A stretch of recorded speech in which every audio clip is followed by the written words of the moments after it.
যেই মরণ তুমি চাও নাই কোনোদিন, তুমি না চাইলেও সেই মরণ একদিন চলেই আসবে। আসবে তো? কথা বলেন না? অতএব আপনি বুদ্ধিমান হন আর বেকুব হন, চালাক হন আর বোকা হন, আপনি মরে যাবেন। আপনি হাসেন কিংবা কাঁদেন, মরে যাবেন। সুখে থাকেন কিংবা দুঃখে থাকেন, মরে যাবেন।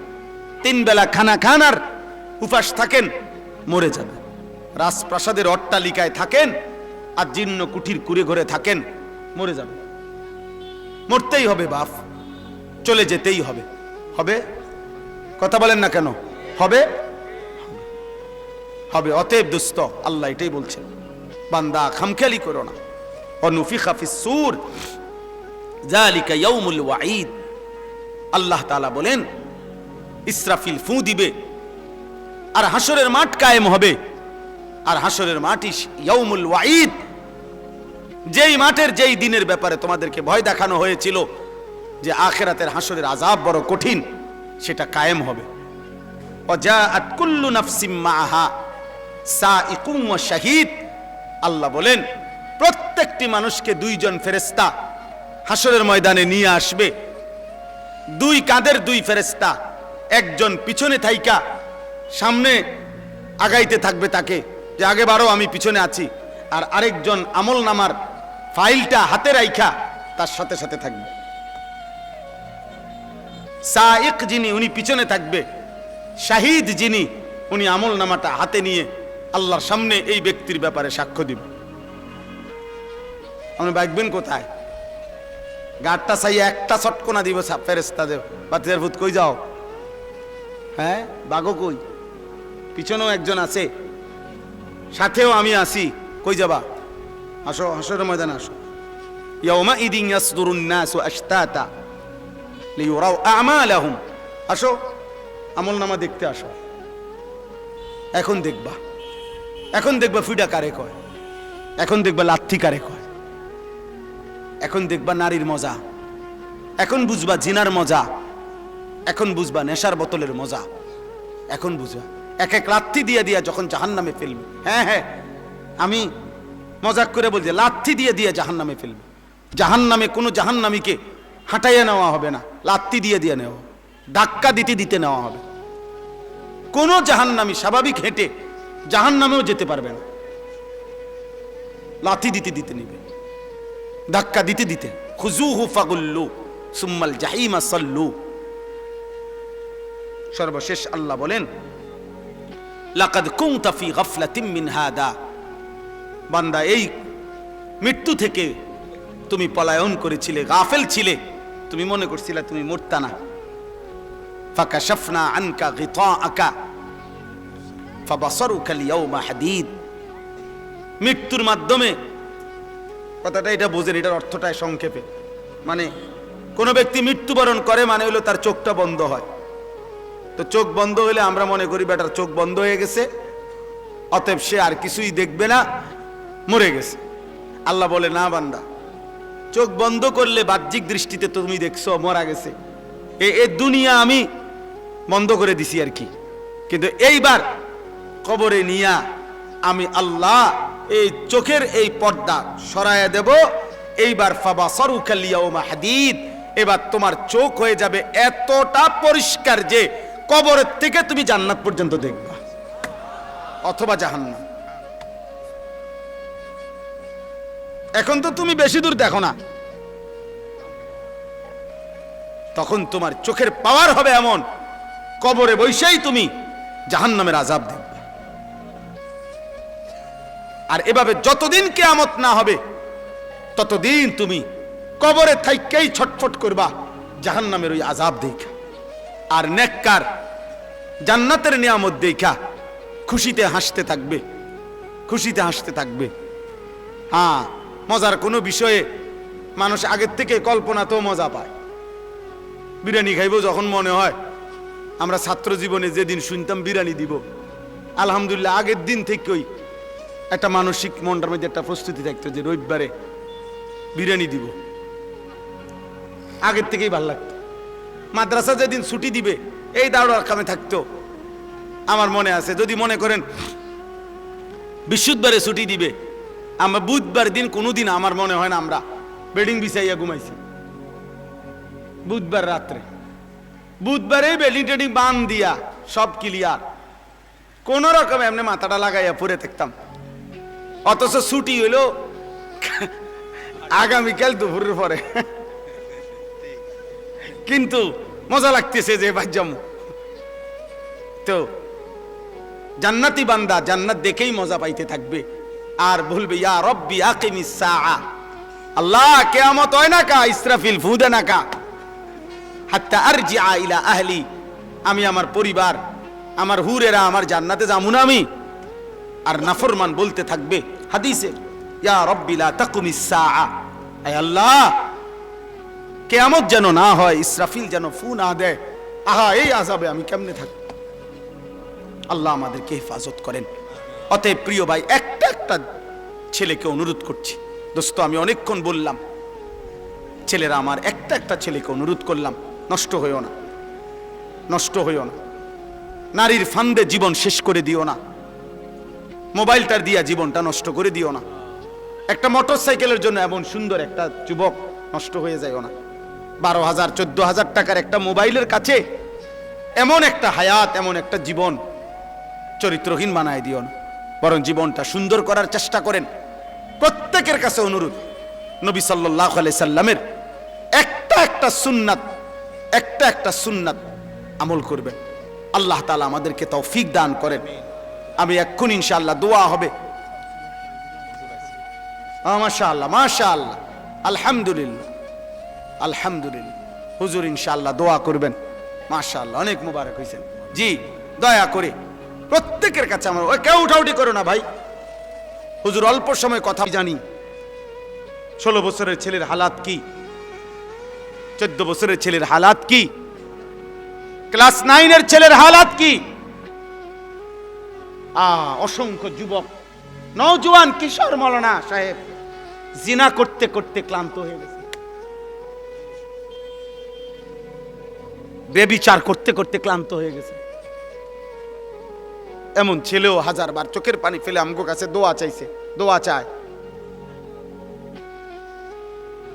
যে সারা রাত উলঙ্গ ছবি দেখে, যার নিজের লজ্জাস্থান নিজের হাত দ্বারা শেষ করে দিছে।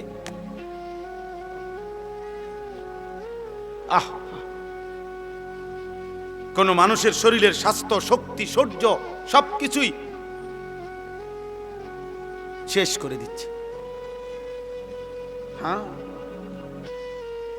কি পরিমাণ সন্তান, কি পরিমাণ মানুষ নেশাগ্রস্ত দেখেন। আল্লাহ তাআলা যেটাকে স্পষ্ট হারাম করেছেন, নেশার যেই কোনো জিনিস প্রিয় যুবক, এক বিন্দু এটাও হারাম, এক বালতিও হারাম। আল্লাহ নবী সাল্লাল্লাহু আলাইহি সাল্লাম একটা কথা শুধু বলি, মারাত্মক ভয়ঙ্কর একটা কথা আছে। নবীজি বলছে মান শারিবাল খামরা, যে মদ পান করে, নেশা করে, গাঁজা খায়, বাবা খায়, ইয়াবা ট্যাবলেট নেয়, এরকম নেশাগ্রস্ত, খোদার কসম আল্লাহ নবী বলছে তার বড় দুইটা ক্ষতি হয়। এক নাম্বার হলো মান শারিবাল খামরা, যেতে ব্যক্তি নেশা করে, আল্লাহ নবী সাল্লাল্লাহু আলাইহি ওয়াসাল্লাম বলছে তারাকাস সালাহ, সে টোটাল নামাজ ছেড়ে দেয়, তার আর নামাজ পড়ার তৌফিক হয় না। কিন্তু এরপরের কথাটা আরো জঘন্য, এটা বলতেও আমার কলজাটা কাঁপে। নবী সাল্লাল্লাহু আলাইহি ওয়াসাল্লাম বলছে নেশাগ্রস্ত ব্যক্তি অচিরেই ওয়াকা আলা আম্মাতিহি ওয়া খালাতিহি, আপন চাচি মামি ফুফি খালা, চাচাতো বোন মামাতো বোন ফুফাতো বোন খালাতো বোন, এমন নিকট আত্মীয়র সাথে জিনা এবং ব্যভিচার করতে আগ্রহী হয়।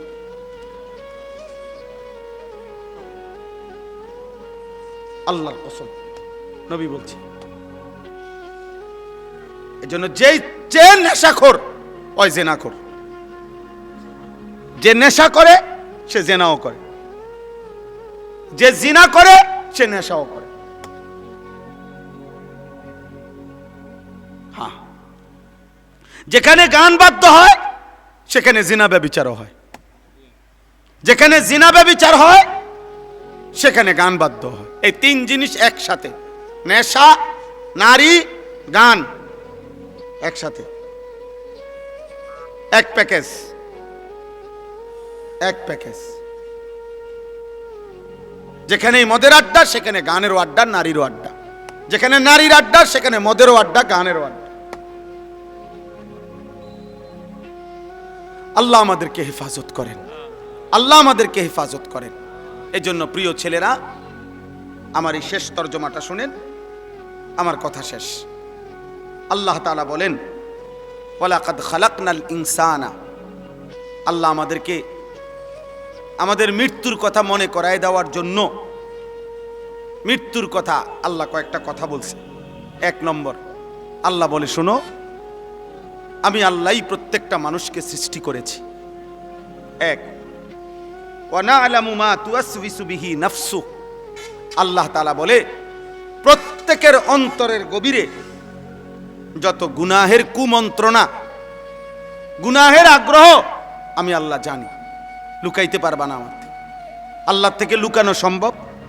কথা বলেন না, উঠাউঠি করেন না। আর 5টা মিনিট, শেষ। আমার তর্জমা বললেই শেষ। দোয়া করে যাও ভাই, ছেলেরা কষ্ট করছো, দোয়া করো, দোয়া করে যাও।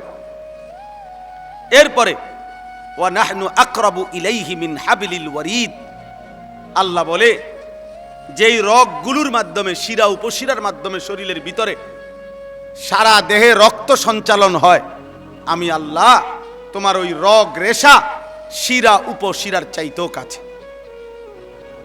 এই 3টা জিনিস প্রথম আল্লাহ বলছে। এক, আমি তোমাকে বানিয়েছি। 2, তোমার অন্তরের গভীরে যা আছে, যা মনে হয় দিলের ভিতরে, আমি তা জানি। 3, আমার আল্লাহ বলেন তোমার গর্দান সহ সারা দেহের রগ রেশা শিরা উপশিরার চাইতেও আমি কাছে।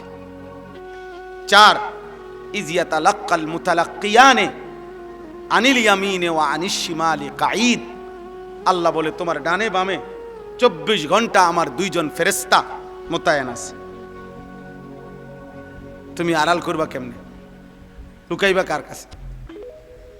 5, মা ইয়ালফিজু মিন কাউলিন ইল্লা লাদাইহি রাকিবুন আতীদ, আল্লাহ বলে তোমার জবান দিয়ে ভালো কিংবা মন্দ যা কিছু উচ্চারণ হয়, জিকির হোক, গালি হোক, ভালো হোক মন্দ হোক, আল্লাহ তাআলা বলেন আমার একজন তৎপর চৌকান্না, একজন ফেরেশতা আলাদা তোমার জবানের প্রতিটা উচ্চারণ লিখে রাখছে। আলাদা আরেকটা ফাইল হইতেছে। এই 5টা কথা আল্লাহ বলছে যে বান্দা, এক হলো আমি তোমাকে সৃষ্টি করেছি। 2, তোমার অন্তরের শেষ কোণায় ভিতরে যা আছে আমি তাও জানি। 3, এই মাশাআল্লাহ, দেখেন একটা মজার বিষয় হলো, এই অনুভূতি জাগলে ভালো। এই যে ওই ছেলে মোবাইল ছবি উড়াইতে চাইছিল, আরো 3-4 জন একসাথে ধমক দিছে। তার মানে ওনারা এতক্ষণের জন্য হইলেও বুঝছেন যে এটা হুজুর পছন্দ করে না। মাশাআল্লাহ, আল্লাহ আপনার ঘরে বরকত দান করে। সবাই একটু একটু করে কইলেও হইব, সবাই একটু একটু করে বললে হইতো। বাপ যদি চোখের এক ফোঁটা পানি ফেলেও যদি ছেলেটাকে বলতো, বাপ তোরে কষ্ট করছে, আমি ছোট্টবেলার থেকে বাপ আদর করে করে বড় করছি রে বাপ, তুমি আমার আল্লাহর নাফরমানি করো না বাপ, তুমি নামাজ পড়ো। একজন স্বামী ইচ্ছা করলে প্রয়োজনে স্ত্রীর কাছে এক ফোঁটা চোখের পানি ফেলেন, ফেলে বলেন, বিবি তোমারে আমি অনেক ভালোবাসি, তুমি আল্লাহর ওয়াস্তে বেপর্দা হইও না, তুমি বেনামাজি থাইকো না রে। নিয়ত করো, চলো আমরা 2 জনে একসাথে নামাজ পড়ে যেন আখিরাত আমরা 2 জনই জান্নাতি হই। হাদিসের মধ্যে আছে, জান্নাতি বান্দাকে যদি, আরে মিয়া 70,000 না, যদি 70 কোটি জান্নাতের হুরও দেওয়া হয়, তারপরেও দুনিয়ার স্ত্রী যদি জান্নাতি হইতে পারে, খোদার কসম ওই স্বামীর জন্য দুনিয়ার স্ত্রীর তৃপ্তির চাইতে, সুখের চাইতে 70 কোটি হুরের সুখ বেশি হবে না। হালাল স্ত্রী যতটা আনন্দময় হবে। হ্যাঁ, কারণ সে যুদ্ধ করে কষ্ট সহ্য করে জান্নাতি হইছে, আর হুর তো জান্নাতেই তৈরি হয়েছে। এজন্য 70 কোটি না, 70,000 কোটি হুরের চাইতেও দুনিয়ার স্ত্রী দাম, যদি সে জান্নাতি হয়। আল্লাহ কোরআনে বলছে উদখুলুল জান্নাতা আনতুম ওয়া আজওয়াজুকুম তুহবারুন। বাহ, আল্লাহ বলছে জান্নাতে হাসরের ময়দানে আল্লাহ বলবে তোমরা তোমাদের স্ত্রী যাদের নেককার, তোমরা তোমাদের বিবিদেরকে সাথে নিয়ে তোমরা হাসতে হাসতে উদখুলুল জান্নাহ, জান্নাতে ঢোকো, জান্নাতে ঢোকো। এক লগেই তো ঢুকতে দিছিল, স্বামী স্ত্রীরা এক লগেই তো দিছিল। ইয়া আদাম উসকুন আনতা ওয়া যাওজুকাল জান্নাহ, এক লগেই তো থাকতে দিছিল। আদম এবং হাওয়া এক লগে থাকতে দিছিল না? হ্যাঁ, বুঝা গেল স্বামী স্ত্রী নেককার হলে এই মজাটাই আলাদা, এই জান্নাতটাই আলাদা। আল্লাহ আমাদেরকে তৌফিক দান করে। ওয়াজাআত সাকরাতুল মাউত বিল হক। আল্লাহ বলেন, এই দেখেন শেষ কথাটা বোঝেন। আল্লাহ বলে বান্দা তোমাকে আমি বানিয়েছি, আমি তোমার ভিতরেরটাও জানি, আমি তোমার শিরা উপশিরা রগ রেশারও কাছাকাছি। আমার দুইজন ফেরেশতা তোমার ডানে বামে, আমার আরেকজন ফেরেশতা তোমার জবানের সব লিখে রাখে। এই ব্যবস্থাপনার এই বেষ্টনীর ভেতরেই একদিন ভালো করো আর মন্দ করো, কাজে লাগাও আর নষ্ট করো, এই অবস্থায় একদিন সত্য সত্য তোমার মৃত্যু যন্ত্রণা শুরু হয়ে যাবে আর তোমার মৃত্যু হয়ে যাবে। যালিকা মা কুনতা মিনহু তাহিদ, যেই মৃত্যু থেকে তুমি পলায়ন করতে চেয়েছিলে।